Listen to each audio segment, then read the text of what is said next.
Yeah.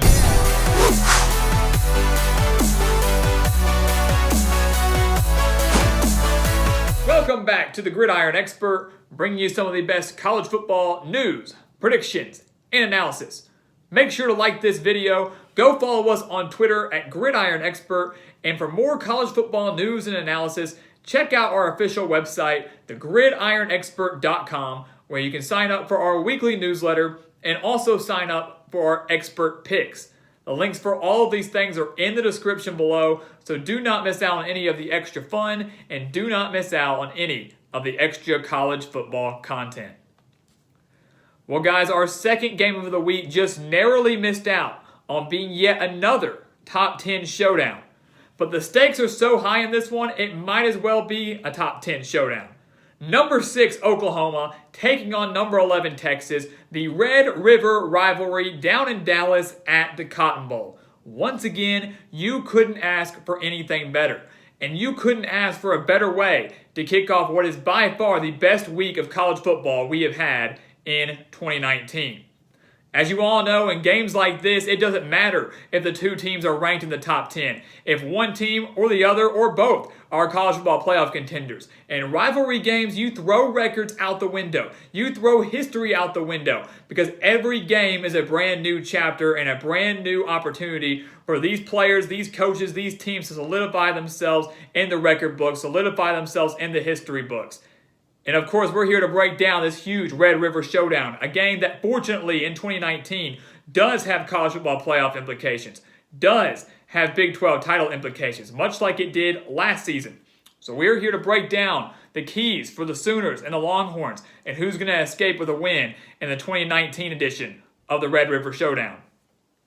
Of course, as this is one of the better rivalries in all of college football, there is a lot of history to address here. And for some, it may be surprising to know that Texas actually leads this series over the Sooners 62 games to 47-5. They've won 62 times, won 47 times, tied 5 times. And the reason I say that's surprising is because since the year 2000, Oklahoma has pretty much dominated this series. They've gone 13-7, so they've faced off against 20 times since 2000, and Oklahoma's won 8 of those 13 games by at least 2 possessions. So a little bit of a shocking skew there, but obviously Texas thrived earlier on, back in the 80s, the 90s, times like that. But once again, the history, the past, doesn't matter in a game like this. One thing that does matter, though, is the past 5 regular season meetings between Oklahoma and Texas have been decided by just 1 possession. Oklahoma winning 3 of those games, Texas winning 2, including last year's regular season meeting when the Longhorns, led by Dicker the Kicker, beat the Sooners 48-45, but of course lost the game that mattered the most, the Big 12 title game, Oklahoma winning that game 39-27, and then advancing to the college football playoff. So obviously we're in another scenario here in 2019 where regardless of what happens in the regular season matchup, we could be shaping up to see a rematch of Oklahoma and Texas in the Big 12 championship game. And that one, of course, could very well hold whether Texas or Oklahoma advances to the college football playoff. So we're going to talk about, first off, the quarterback battle in this game.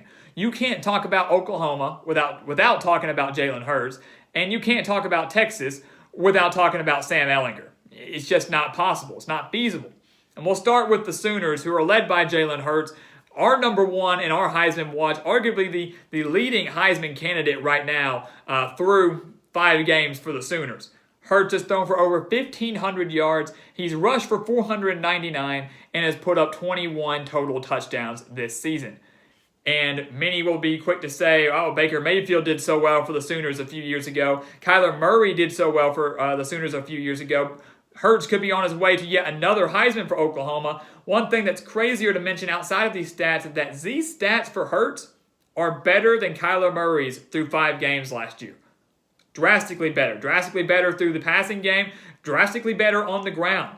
And that's scary to think about. Kyler Murray was so unstoppable for the majority of 2018, and Jalen Hurts is putting up even better numbers through 5 games this season.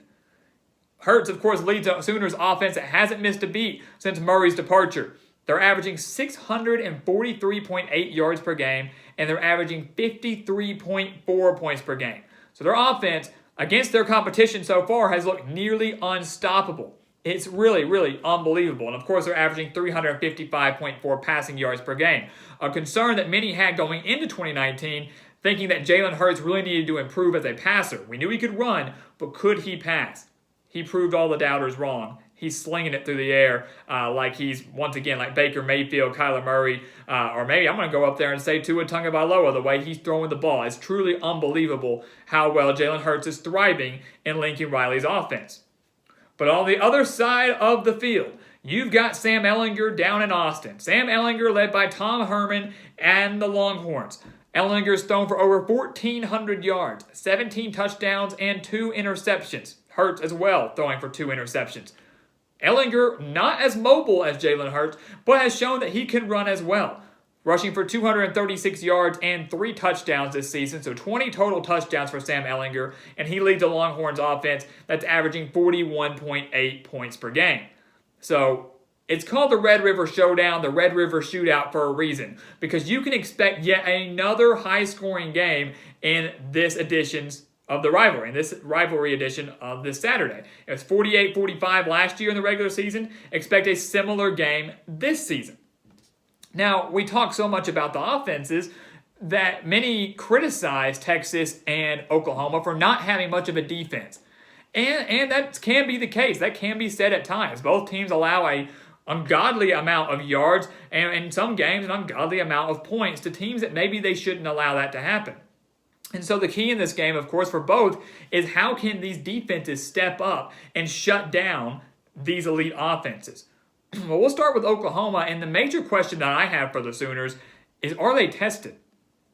Has Oklahoma really been tested? I'm gonna say this is the toughest test by far that Oklahoma has faced on their schedule this season. And I don't think that can be disputed. I think that is fairly obvious. Their best wins would probably be against Houston in the season opener and against Texas Tech a few weeks ago.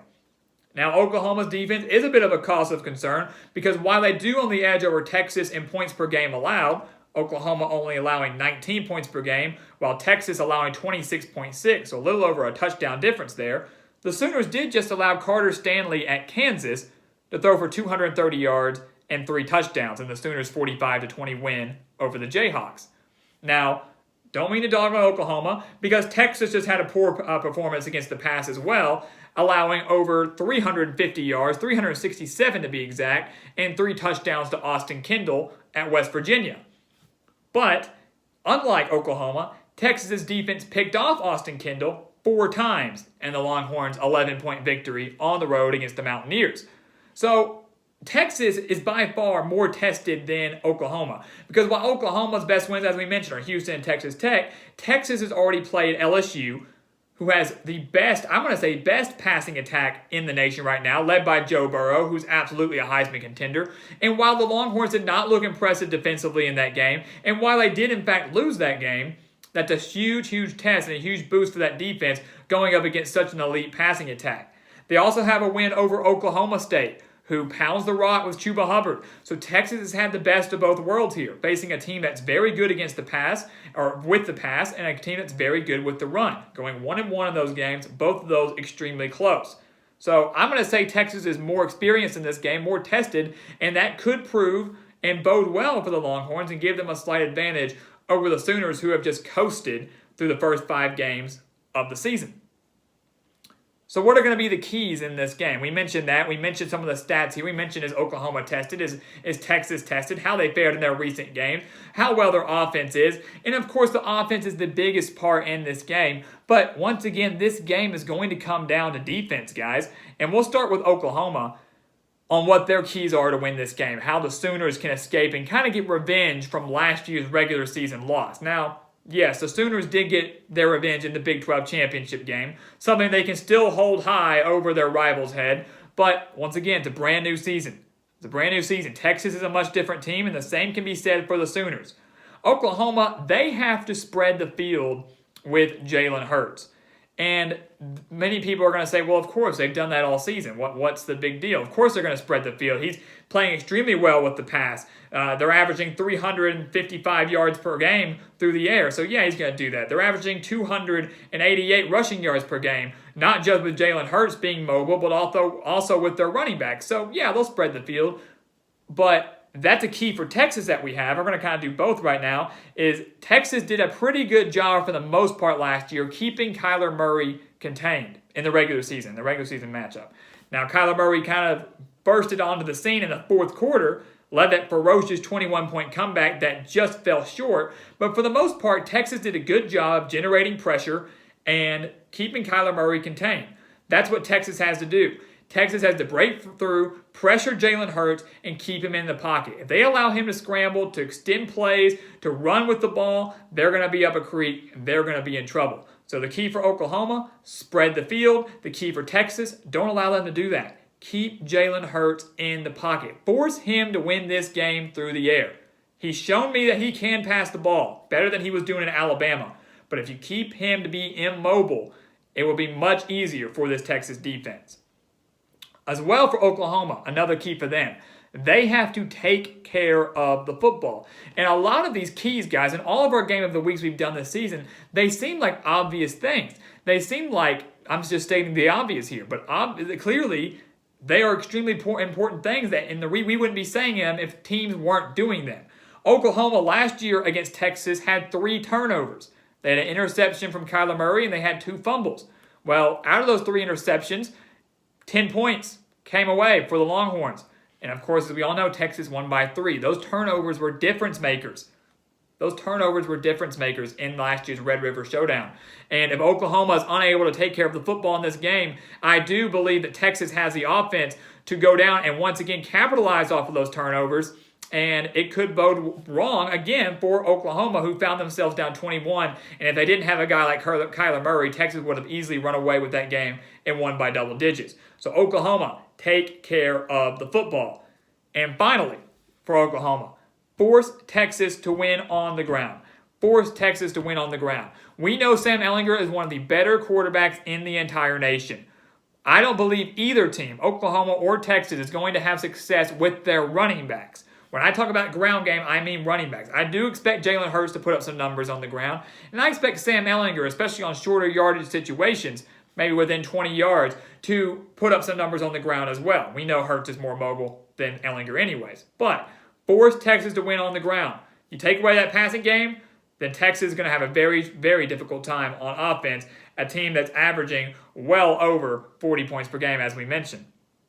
Now for Texas, we mentioned they have to keep Jalen Hurts contained. We mentioned they got to keep him inside the pocket, forcing him to win this game through the air. Like Oklahoma, we said they need to take care of the ball. Texas needs to force turnovers. So far this season, Texas has forced 10 turnovers. Oklahoma has only forced 6. 3 of those turnovers, though, came against a very weak opponent in South Dakota out of the FCS. So really, against FBS opponents, Oklahoma has only forced 3 turnovers. Texas has played FBS opponents every single game. Oklahoma State, LSU, Louisiana Tech. And I know some of those aren't as big of a deal. I get that. West Virginia, where they forced 4 turnovers. But still, against conference opponents, FBS opponents, Texas is creating takeaways, and they are capitalizing off of those takeaways. If they can do that this year against Oklahoma, like they did last year, like they've done all season, then Texas could once again jump out to a bigger lead. And this time around, I don't think they blow it and give everybody in the Cotton Bowl a major heart attack. So those are the keys for Texas. Only 2. Plain and simple. Force Jalen Hurts to win the game through the air. Force turnovers. And, of course, take care of the ball and all the other obvious things that you need to do to win a football game. So this game in 2019 is once again, in my opinion, shaping up to be another one-possession game. We mentioned earlier the past 5 regular season meetings between these two have been within 1 possession. Expect another one this year. Texas is 10.5-point underdogs. That's way too high. Way, way too high. Rivalry games, you throw them out the window. Texas keeps this game close. 1 turnover, whether it's Oklahoma committing it or Texas committing it, could drastically change the outcome of this game. Because I expect it to be a shootout, trading blow for blow, score for score. 1 turnover. If one team gets up by 10 points or more, 2 possessions could end it. That's how crucial 1 turnover could be in this game. And then, of course, it's going to be a shootout. 48-45 last year. The Big 12 championship game was 39-27. A lot of points scored there. Expect a high-scoring game. But after highlighting everything that we've mentioned here, I believe that Texas will come away with a victory. I know that's an upset for some. It would be a huge upset. It would shake up the Big 12 standings. Texas would automatically jump back into the college football playoff consideration, college football playoff discussion. Of course, one loss for Oklahoma doesn't ruin their hopes. They lost to Texas last year and still made it. But it would create chaos within the top 10. It would create chaos within the Big 12. And, of course, you can't expect anything less than chaos in a Red River Rivalry game. But we're in for a fun one. Early morning, 11 o'clock Central Time on Saturday morning to kick off the best week of college football we've had yet. Texas pulls off an upset at the Cotton Bowl over their bitter rivals in the Oklahoma Sooners. So, guys, thank you for watching us here on YouTube. Go check us out on Twitter at Gridiron Expert and check out the official website, thegridironexpert.com. Sign up for the newsletter, sign up for the expert picks, and as always, thank you for watching. Please continue to like, comment, and subscribe, and we'll see you next time on the Gridiron Expert.